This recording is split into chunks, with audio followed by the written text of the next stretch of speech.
오늘 말씀은 에스겔 17장 22절에서 24절 말씀을 가지고 약속의 성취는 과거인가 라는 제목으로 함께 말씀을 함께 나누도록 하겠습니다. 우리가 새길 말씀은 24절 말씀입니다.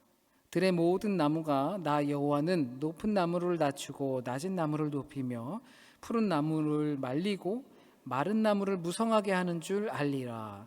나 여호와는 말하고 이루느니라 하라라고 하신 말씀을 잘 새기면서 우리 하나님의 약속, 그러니까 예언은 과거인가라는 주제를 가지고 함께 말씀을 나누겠습니다. 하나님의 약속은 성취된다라는 것을 우리가 익히 들어왔습니다. 그리고 성경을 통해서 그 성취된 사실들을 확인해 오고 있었습니다. 그런데 하나님의 약속이 성취되었고 하나님의 예언, 말씀하심, 그리고 비밀이 이제 공개가 되어서 계시가 되어서 알려진 바 되었는데 그 하나님의 예언과 가장 가깝게 있다고 할 수 있는 유대인들, 유대교들은 그것이 아직 성취되지 않았다라고 보는 경우가 매우 많습니다. 왜 그럴까요? 제가 볼 때는 많은 역사적인 사건들은 나랑 정말 실질적인 어떤 관계, 교차점이 있을 때만 그 부분이 잘 이해가 되는 것 같아요. 그럴 때 그것이 추상적인 것이 아니라 이제 실체가 돼서 우리 곁에 다가오게 되는 것이죠. 보통 옛날에 뭐 이런 조사, 한국에서도 조사를 했다고 하죠. 5.18이 뭐냐? 5.18이 뭐냐? 뭐 11.6이 뭐냐? 했을 때 8.15랑 5.18이랑 뭐 헷갈릴 정도로 그렇게 사람들이 모른다고 했다고 하더라고요. 젊은 학생들이. 나랑 관계가 없다 보니까 그런 것 아니겠습니까? 너무 먼 일들이기 때문에 그런 것 아닐까 싶습니다. 그렇다면 하나님의 약속은 우리 곁에 성취된 것일까? 아니면 아직도 하나님의 약속의 성취를 기다려야 하는 것일까? 그리고 이 사이에는 어떤 차이가 있을까? 우리가 말씀을 통해서 함께 보도록 하겠습니다. 바벨론의 이 느부갓네살 임금은 유다를 공격해서 점령하고 여호야긴 임금과 그리고 왕족들, 귀족들을 포로로 잡아갑니다. 그 당시에 에스겔도 같이 포로로 잡혀갔습니다. 그래서 이제 바벨론에서 포로 생활을 하게 됩니다. 그리고 어느 날 갈대아 땅에 있는 그발 강가에서 하나님께로부터 선지자로 부름을 받았고 하나님께서 보여주시는 환상들을 보고 그 내용을 기록한 것이 바로 에스겔입니다. 하나님께서 에스겔에게 하시는 말씀은 크게 두 종류입니다. 죄로 가득 찬 성읍에 닥칠 심판, 그리고 다시 회복시키는 것.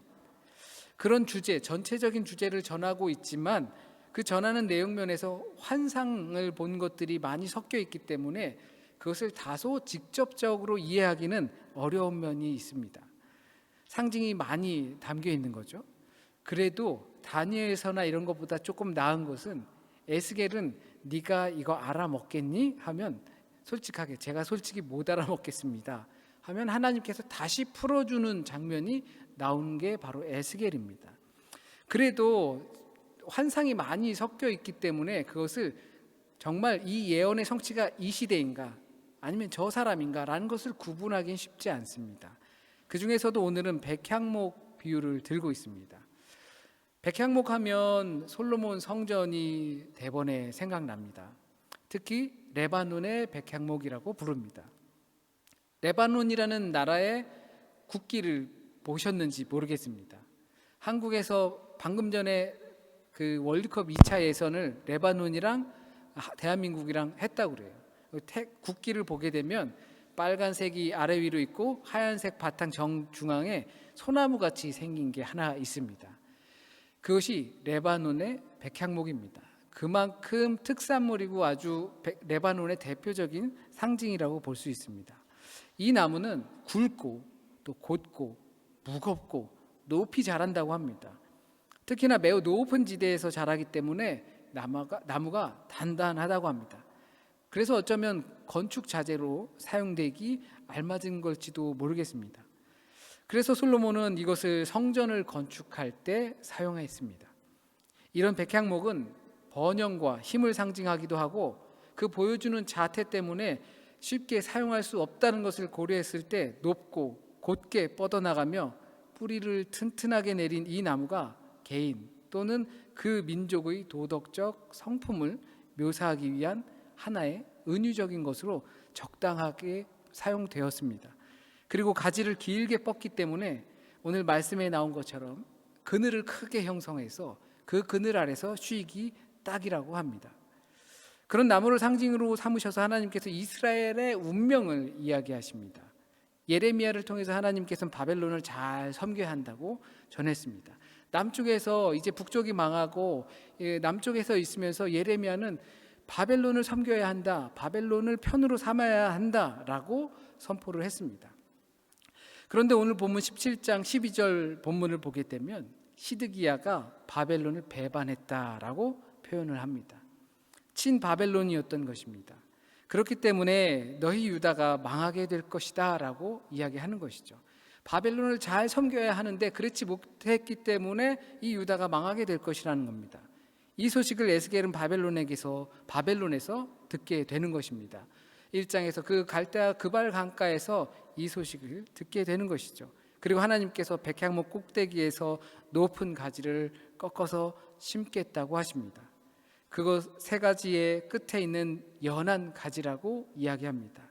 그리고 그 연한 가지가 높은 곳에 있는 그 연한 가지가 심겨질 곳은 이스라엘의 높은 산이라고 말씀하십니다.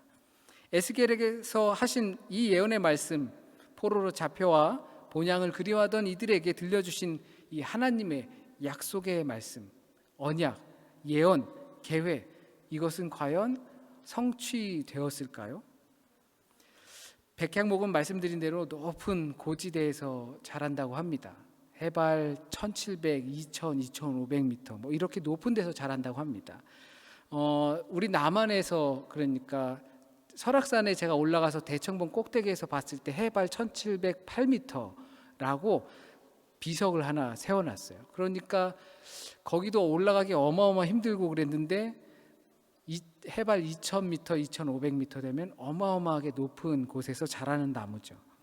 그런데 그 나무를 가져다가 이스라엘의 높아봤자 낮은 산 거기에 심는다는 것이 과연 가능했을까 싶습니다. 불과 100여 년 전만 해도 와인 포도나무를 유럽에 병충해가 생겨서 싹 죽어버렸거든요.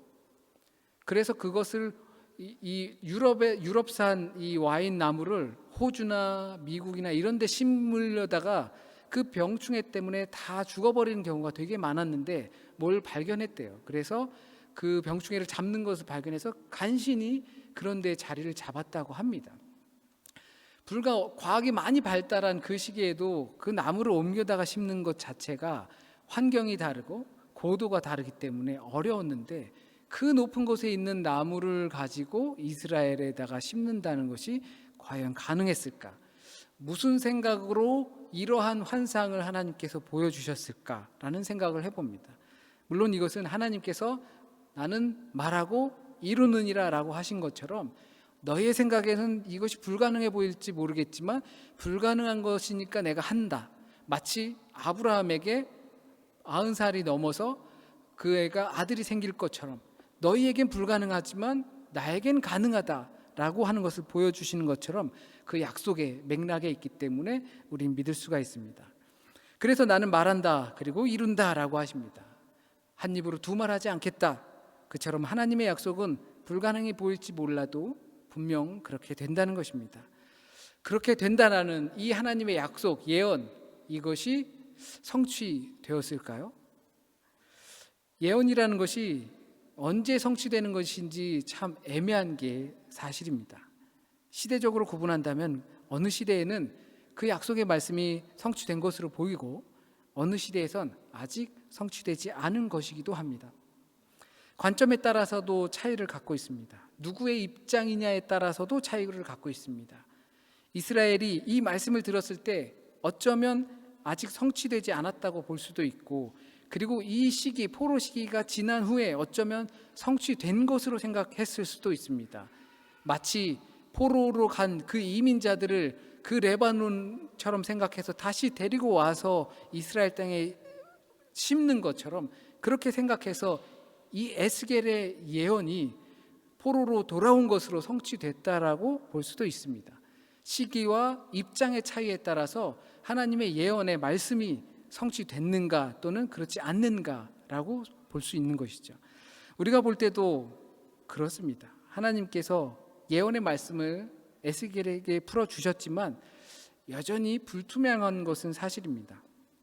이 예언은 이스라엘 입장에선 다윗의 가문에서 한 가지가 나와 다시금 이스라엘과 예루살렘을 회복시킬 것이라 라고 합니다. 이렇게 보면 성취된 것 같기도 하고 그렇지 않은 것 같기도 합니다. 성취된 부분도 있을 것이고 그렇지 않은 부분도 있을 것입니다. 정말 예언이라는 것이 입장에 따라 많은 다른 해석을 보일 수 있는 거죠. 그래서 예수께서 이 땅에 대한 예언을 하실 때 마치 제자들은 예수님을 예언자처럼 선지자처럼 생각했을 것입니다. 그래서 그때가 어느 때입니까? 라고 하니 그것은 아버지만 알 수 있다라고 말하는 것을 우리가 짐작해서 이해할 수 있을 겁니다. 이 예언은 우리가 생각하는 그런 것보다 더 깊은 의미를 갖고 있습니다. 성경을 종합적으로 본다면 분명히 약간은 선명해질 것입니다. 이사야서 11장 1절에서 2절 말씀을 보게 되면 이새의 줄기에서 한 싹이 나며 그 뿌리에서 한 가지가 나서 결실할 것이요 여호와의 신 곧 지혜와 총명의 신이요 모략과 재능의 신이요 지식과 여호와를 경외하는 신이 그 위에 강림하시리니. 다윗의 가문에서 한 가지가 나서 이 가지에는 성령이 임할 것이요라고 말을 하고 있습니다. 메시아의 예언처럼 들리죠. 예수께서 요단강에서 세례 요한을 통해서 세례를 받을 때 하늘에서 들렸던 그 음성과 매우 유사한 것입니다. 그리고 세례 요한의 예언이 있었던 것처럼 이사야를 통해서 있었던 것처럼 그렇게 보여집니다. 예레미야 23장 5절에서 6절도 이와 유사한 예언입니다. 나 여호와가 말하노라 보라 때가 이르니 내가 다윗에게 한 의로운 가지를 일으킬 것이라. 그가 왕이 되어 지혜롭게 행사하며 세상에서 공평과 정의를 행할 것이며 그의 날에 유다는 구원을 얻겠고 이스라엘은 평안히 거할 것이며 그 이름은 여호와 우리의 의로 일컬음을 받으리라. 메시아를 가리켜서 다윗의 집안에서 나온 의로운 가지라고 표현합니다. 에스겔 선지자의 예언, 오늘 본문의 예언도 이와 유사합니다. 그래서 종교개혁자인 존 칼뱅은 이 레바논의 백향목 가지로부터 한 연한 가지를 심으시겠다, 예루살렘에 심으시겠다라고 하신 것은 십자가를 지실 메시아에 대한 예언이다라고 이해를 하고 있습니다. 메시아는 이새의 줄기에서 나온 한 가지고 다윗 집안에서 나온 한 의로운 가지고 백향목 꼭대기에서 취한 연한 가지라는 것입니다. 그렇기 때문에 하나님의 약속은 성취된 것이죠. 이 말씀과 유사하게 예수께서는 겨자씨 비유를 드십니다. 마태복음 13장 32절로 그 비유의 말씀을 하시는데 겨자씨 비유를 드십니다. 이 나무가 심겨져서 크게 자라면 그 공중의 새들이 와서 깃든다라고 말씀하십니다. 씨, 곧 자신을 말하는 것이죠. 그러면 그 자리에 와서 많은 새들이 깃들 것이라 말합니다. 마치 이 에스겔의 환상을 너무나 잘 알고 계신 느낌입니다. 그러므로 하나님께서 보내실 이 메시아를 통해 하나님 나라를 세우시고 또 건설하게 하시고 하나님의 약속이 예수 그리스도를 통하여 성취된 것으로 여겨집니다. 앞으로 있어질 하나님의 나라, 그리고 연한 가지였지만 순전하고 의로운 가지였습니다. 그래서 하나님의 약속이 그를 통해서 성취된 것입니다. 하나님의 나라는 세상에서 멸시를 받고 핍박을 받을지라도 우리는 확신할 수 있습니다. 하나님 나라는 연한 가지처럼 시작하지만 순전하여 크고 아름다운 백향목이 될 것이며 그 자리에 각종 새가 그 가지 그늘에서 쉬기도 하고 먹기도 하고 살기도 할 것입니다. 이를 통해서는 들에 있는 모든 나무들이 야훼 하나님이 어떤 분이신지 알게 될 것이다 라고 짧은 이 오늘 본문 속에서 이야기를 합니다. 하나님은 어떤 분이라고 하십니까? 높은 나무를 낮추시고 낮은 나무를 높이시고 푸른 나무를 말리시고 마른 나무를 풍성하게 하시는 분이십니다. 하나님은 높은 나무를 낮게 하시고 낮은 나무를 높게 하시는 분이십니다. 백향목의 연한 줄기가 이스라엘 높은 산에 심겨져 아름다운 백향목이 되면 하나님께서 이와 같은 일을 행하시는 분이라는 겁니다. 우리가 생각할 땐 연약한 것을 강하게 하는 것은 성경을 통해서 많이 들었던 것 같아요. 연약한 것을 강하게 하시는 분, 꺼져가는 불도 끄지 않으시고 꺾인 갈 때도 상한 갈 때도 꺾지 않으시는 분이 하나님이시라는 것을 우리가 너무나 잘 알고 있는데, 그런데 왜 말짱한 나무들, 큰 나무, 높은 나무, 우거진 나무, 이 나무들은 왜 반대로 만드시는가 생각할 수 있습니다. 그래서 이러한 상황은 누군가에게는 회복이 되고 누군가에게는 상처가 될 수 있다는 것입니다. 하나님께서 이루시는 나라에서는 누군가에게는 분명히 상처가 되고 누군가에게는 분명히 회복이 됩니다. 그래서 십자가의 도는 구원받지 못하는 자들에겐 미련한 것이지만 구원받는 자들에겐 하나님의 능력이라는 것을 알게 되는 것입니다. 그래서 하나님께서 약속하신 것은 누군가에게는 아무리 멀쩡해도 그것이 상처가 될 것이고 누군가에게는 아무리 연약해도 회복이 된다는 것입니다. 에스겔서 21장 26절에서 이와 같은 내용을 또 이야기합니다. 낮은 자를 높이시고 높은 자를 낮추신다. 마태복음 23장 12절에서 예수께서 높아지려면 낮아지고 그리고 낮아지면 높아질 것이다 라고 또 말씀하십니다.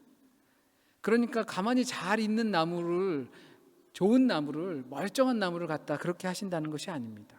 그 나무가 어떤 나무냐인 것이 매우 중요할 것입니다. 하나님의 나라가 도래하고 좋은 나무는 무작정 열매를 맺는 그런 나무를 뜻하지 않습니다. 좋은 열매, 바른 열매를 맺는 나무를 뜻하는 것입니다. 하나님의 정의와 공의를 세워간다는 뜻이겠죠. 요한복음 15장에서 예수께서는 나는 포도나무에 너희는 가지라, 너희가 내 안에 있고 내가 너희 안에 있으면 너희가 열매를 맺는다라고 했습니다. 가지가 잘 붙어 있으면 열매를 맺을 수밖에 없습니다. 나무가 그런 나무입니다. 썩은 나무가 아니기 때문에 나한테 붙어만 있으면 좋은 열매를 맺을 수 있는 것입니다. 선한 열매를 맺을 수 있는 것입니다. 그렇다고 엉뚱한 열매, 모든 열매가 다 되는 것이 아니라는 것입니다. 엉뚱한 열매는 안 되는 거예요. 포도나무 가지에서 거봉이 나올 수도 있고 씨 없는 포도가 나올 수도 있겠지만 엉뚱한 사과가 열리면 안 된다는 것입니다. 그때 열매가 무엇인가가 매우 중요합니다. 가지가 붙어 있으면 그 열매는 확실한 겁니다. 하나님의 말씀과 나라 앞에서 순전하고 겸손한 자들에게 해당되는 말씀입니다. 연약한 가지를 예루살렘 산 위에 세우면 그것이 무조건 다 큰 나무로 되는 것이 아니라는 것입니다. 순전한 가지라는 의미가 담겨져 있습니다. 하나님께서 순전한 가지를 갖다가 세우시는 것입니다. 그것이 곧 예수 그리스도를 뜻합니다. 예수 그리스도를 통해서 그 나무를 심으시고 그리고 그 나무에서 많은 사람들이 깃들고 쉬고 놀고 먹고 하게 하시는 겁니다. 그렇다면 우리가 이쯤 왔으면 그 에스겔의 예언이 이루어졌다, 성취되었다, 과거가 되었다라고 이해할 수 있겠죠. 그런데 정말 그것이 성취되었는가 아직도 생각해 봐야 합니다. 이런 것이 그저 역사적인 또는 종교적인 현상으로만 생각한다면 분명히 이것은 성취되었다고 한들 지나간 과거에 불과할 것입니다. 실존적으로는 이루어진 것이 아니게 됩니다. 연한 가지로 큰 나무를 만들었는데 그 그늘에서 쉬지 않는다면, 그 세계가 있지만 그 문으로 들어가지 않는다면, 하나님의 나라의 삶을 제공했는데 그것을 누리지 않는다면 말짱 도루묵이죠. 무용지물이라고 할 수 있을 겁니다.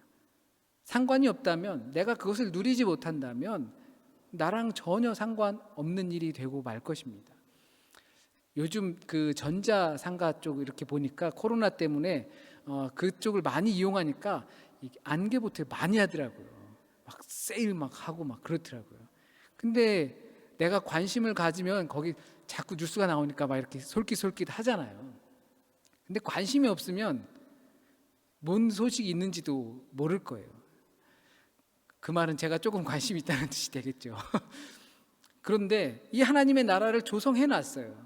큰 나무 심어서 큰 그늘을 만들고 그 더운 땅에서 쉬고 먹고 깃들 수 있는 것을 형성해 놨어요. 그런데 그것과 내가 관계가 없다면, 아무런 상관이 없다면 무용지물이 되고 말 것입니다. 나는 땡볕이 좋아, 치사하게 그런데 기거하지 않겠어 하며 땡볕에 있는 새는 없습니다. 그런데 사람들은 그렇지 않다는 것입니다. 자신들이 생각하는 기준들이 있기 마련이고 그 기준을 충족시키기 위해서 많은 에너지들을 들이며 살아갑니다. 그래서 전도서 기자는 모든 것이 헛된 것이라고 말을 합니다. 정말 참된 것이 무엇인지를 알아야 한다고 합니다. 정말 쉴 만한 물가가 어디 있는지 알아야 한다고 합니다. 아니, 내가 어떤 존재인지 알아야 한다고 이야기합니다. 그것이 인생을 다 살고 나서 힘 빠지고 뭐 권력도 없어지고 돈도 없어지고 뭐 하여튼 주변 사람들도 없어진 다음에 느끼면 안 된다. 청년들이여, 젊은이들이여, 지금 바로 알아라. 지금 알라고. 그게 네가 살 길이다, 네가 복받을 길이다라고 말씀을 해주고 있습니다. 예언은 참 까다로운 부분입니다. 내가 누구와 있느냐, 그리고 어떤 입장에 있느냐, 무슨 생각으로 대하느냐에 따라서 하나님의 말씀, 특히 예언서는 너무나 다양한 방식으로 이해될 수 있기 때문입니다. 나와 상관이 없는 것처럼 느껴질 수 있기 때문입니다. 모든 것을 구속사적으로 연결해서 이 모든 것이 예수 그리스도를 향한 메시지이고 또 하나님의 예언이다, 그렇게 할 때 무조건 믿음이 생기는 것도 아니기 때문입니다. 그래서 이 희망의 메시지가 지금 우리에게도 여전히 오는 줄 믿습니다. 관계를 맺기 위해서인 거죠. 하나님의 예언은 우리가 본 것처럼 성취되었습니다. 예루살렘 높은, 이스라엘 높은 산 위에 심겨져서 큰 나무를 이루고 그늘을 형성하고 있습니다. 그러나 우리가 거기에 깃드는 것, 모든 새들이 와서 거기에 깃드는 것, 그것이 중요하기 때문에 여전히 우리에게 이 예언의 말씀은 오고 있습니다. 하나님께서는 우리가 연한 가지라 하더라도 하나님의 성전에 놓이고 하나님이 터전에 자리 잡게 되면 무성하게 하시는 줄 믿습니다. 그것이 우리의 능력으로 되는 것이 아니라 하나님의 손이 옮겨 심게 되면 그렇게 되는 줄 믿습니다. 그러나 그 새의 가지 끝이 연한 가지라는 것입니다. 가장 부드러운 것이 되기도 하겠죠. 순전한 의미를 갖고 있습니다. 하나님께서 그와 같은 깃들을 마련하시는데 분명 사람을 사용하시고 그런 사람과 도구들은 분명 순전한 가지여야만 합니다. 연한 가지여야만 합니다. 제멋대로가 아니라 하나님의 말씀에 잘 순종할 수 있는 그런 상태를 뜻하는 것입니다. 우리의 상황이 안 좋고 어려움이 많다고 무조건 하나님께서 우리를 그렇게 사용할 것이라고 여기는 것이 아니라 하나님의 말씀을 사랑하고 순결하며 하나님의 율법을 주야로 묵상하고 하나님을 경외하는 자를 통해 그렇게 하신다는 겁니다. 또한 우리보다 크신 그 나무에 깃드는 새들입니다. 우린 그러한 새들이 되어야 합니다. 새들은 나무에 깃들 수밖에 없습니다. 가지는 나무에 붙어 있으면 열매를 맺을 수밖에 없습니다. 그것이 우리에게 주시는 오늘의 말씀입니다. 기도드리겠습니다. 우리에게 베푸시는 놀라운 은혜를 오늘도 경험합니다. 하나님께서 이 시간 우리에게 하시는 말씀을 통하여서 이미 언약이 체결되었고 하나님의 예언의 말씀과 하나님의 비밀의 말씀이 이미 계시되었고 알려진 바 되어서 우리에게 이미 알려졌고 우리의 삶 안으로 들어오고 있지만 우리가 그 안에서 깃들지 않는다면 그 예언의 말씀이 과거의 말씀이 되고 말 것입니다. 나와 무슨 상관이 있는 말씀이 되겠습니까? 우리가 그리스도 안에서 깃들 수 있게 인도하여 주세요. 하나님께서 연한 가지, 순전한 가지를 높은 산 위에 세우시고 큰 나무가 되게 하셨으니 우리가 새가 되어서 그 그늘에 깃들고 쉬고 먹고 마시고 즐길 수 있게 인도하여 주세요. 우리의 영원한 평화의 자리가 되게 하시고 그 자리에서 우리가 주님을 만나고 주님과 동행하며 내 삶이 주님과 상관 있는 삶이 될 수 있게 인도하여 주세요. 이미 성취된 과거가 지금 여전히 성취되어 가고 있는 현실과 실존이 될 수 있게 하나님 인도하여 주세요. 하나님, 이 시기에 정말로 필요한 말씀입니다. 정말로 이 시대에 필요한 말씀이고 정말로 우리에게 필요한 말씀입니다. 나를 거듭나게 하는 말씀이고 이 시대를 하나님께 향할 수 있게 하는 말씀임을 믿습니다. 온 시대가 하나님의 능력 안에서 깃들 수 있게 하여 주시고 하나님의 능력을 통하여서 새 길을 볼 수 있게 인도하여 주세요. 주님께서 오늘 이 시간 우리에게 듣게 하고자 하시는 말씀만 듣게 하시고 기억에 남게 하시고 또 우리 마음속에 뿌리 내리고 또한 열매 맺게 인도하여 주세요. 우리의 삶이 한 주간 동안 살아갈 때 가지가 되어 포도나무에 붙어있는 그러한 가지가 되어 열매 맺게 하여 주시고 그리고 그 연한 가지로 싹 틔워서 큰 나무가 된 그 나무의 그늘에 쉴 수 있는 한 주간의 삶이 될 수 있도록 인도하여 주세요. 혹시라도 육체적인 문제로 인하여서 경제적인 문제로 인하여서 미래적인 상황 때문에 그리고 삶의 상황 때문에 숱한 고민들 때문에 염려하고 근심하고 찌푸리고 있는 인생들에게 하나님 친히 만나 주시고 소통하여 주시고 어루만져 주셔서 그 모든 것들이 주님의 능력으로 인하여 극복되고 또한 영적인 회복이 일어날 수 있게 하나님 인도하여 주세요. 한 주간의 삶을 주님께 온전히 맡깁니다. 주님께 온전히 맡겼을 때 한 주간의 변화된 삶과 승리하는 기쁨의 삶이 될 수 있게 인도하여 주세요. 모든 말씀 우리 주님 예수 그리스도의 이름으로 기도드립니다. 아멘.